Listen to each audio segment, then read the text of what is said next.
आज मैं पृथ्वीराज चौहान और संयोगिता की अमर प्रेम कहानी के बारे में बताने वाली हूँ।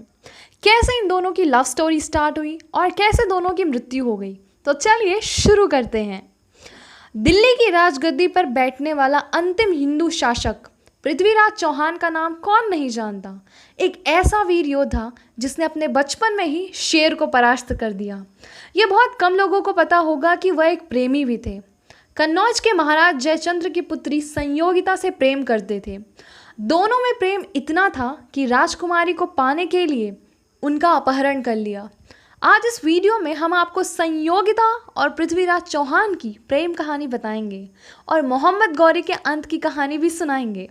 तो चलिए पहले हम बताते हैं कि दिल्ली की सत्ता संभालने के साथ कैसे हुआ था पृथ्वीराज चौहान को संयोगिता से प्यार। तो बात है उन दिनों की जब पृथ्वीराज चौहान के नाना आनंदपाल दिल्ली की राजगद्दी पर बैठे। आनंदपाल को कोई पुत्र नहीं था, इसलिए उन्होंने अपने दामाद अजमेर के महाराज और पृथ्वीराज चौहान के पिता सोमेश्वर सिंह चौहान से कहा कि क्यों न पृथ्वीराज को युवराज घोषित कर दिया जाए, जिस पर पृथ्वीराज चौहान के पिताजी मान गए। काफ़ी संघर्ष के बाद पृथ्वीराज युवा अवस्था में ही दिल्ली के सम्राट बने। दिल्ली की सत्ता संभालने के साथ ही पृथ्वीराज को कन्नौज के महाराज जयचंद्र की पुत्री संयोगिता से प्रेम हो गया। अब ये प्रेम कैसे हुआ, इसकी भी एक लंबी कहानी है। उस समय कन्नौज में महाराज जयचंद्र का राज था। उनकी एक खूबसूरत राजकुमारी थी जिसका नाम संयोगिता था।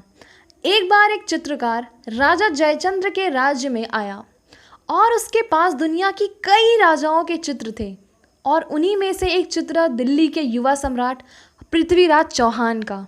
और जब कन्नौज की लड़कियों ने पृथ्वीराज चौहान के चित्र को देखा तो ये देखते ही रह गईं, उनकी सुंदरता का बखान करने लगी।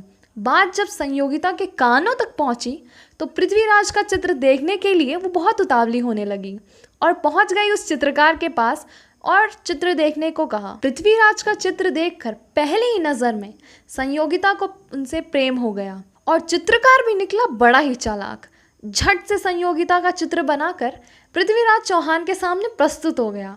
अब पृथ्वीराज चौहान को भी संयोगिता भा गई और मन ही मन एक दूसरे को चाहने लगे। इधर जयचंद और पृथ्वीराज चौहान का बहुत बड़ी दुश्मनी थी। जब ये बात राजा जयचंद्र के कानों तक पड़ी तो उन्होंने संयोगिता को बहुत ही समझाया। अंत में उन्होंने संयोगिता का स्वयंवर करने का निश्चय किया। उसमें बहुत सारे राज्यों के राजकुमार और महाराजाओं को आमंत्रित किया गया, जिसमें पृथ्वीराज चौहान को आमंत्रण नहीं दिया गया, बल्कि उनका पुतला उनकी बेइज्जती करने के लिए स्वयंवर के गेट पर गेट कीपर की तरह लगा दिया गया।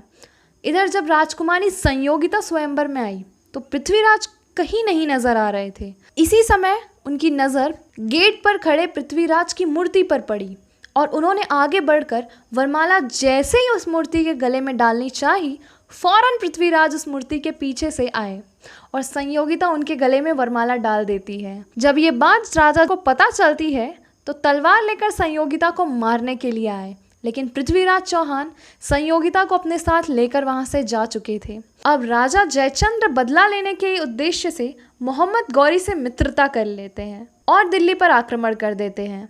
मोहम्मद गौरी 16 बार दिल्ली पर आक्रमण किया, लेकिन पृथ्वीराज चौहान ने दया दिखाते हुए मोहम्मद गौरी को हर बार छोड़ दिया। 17वीं बार राजा जयचंद्र ने अपनी सेना को ही मोहम्मद गौरी को देकर उसकी मदद की, जिसमें पृथ्वीराज चौहान बंदी बना लिए गए।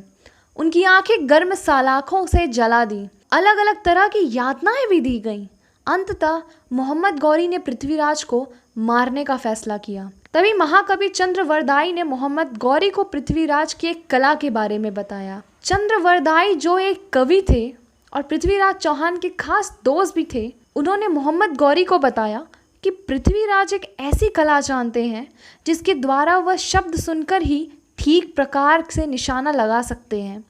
ये बात सुनकर मोहम्मद गौरी ने रोमांचित हो गया और पृथ्वीराज की इस कला का प्रदर्शन देखने का आदेश दिया। प्रदर्शन के दौरान गौरी के मुख से निकले हुए शब्द आरंभ करो को चंद्रवरदाई ने पृथ्वीराज चौहान को एक श्लोक द्वारा बताया कि मोहम्मद गौरी कहाँ बैठा है। वह श्लोक था, 4 बांस 24 गज अंगुल अष्ट प्रमाण ता ऊपर सुल्तान है मत चुको चौहान। शब्द भेदी बाढ़ से पृथ्वीराज चौहान ने गौरी को मार दिया।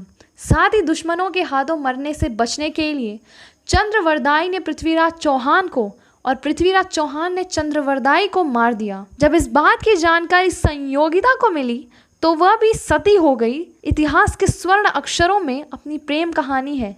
ऐसी और दिलचस्प कहानियों के लिए वीडियो को लाइक शेयर ज़रूर करें और चैनल को सब्सक्राइब करना ना भूलें।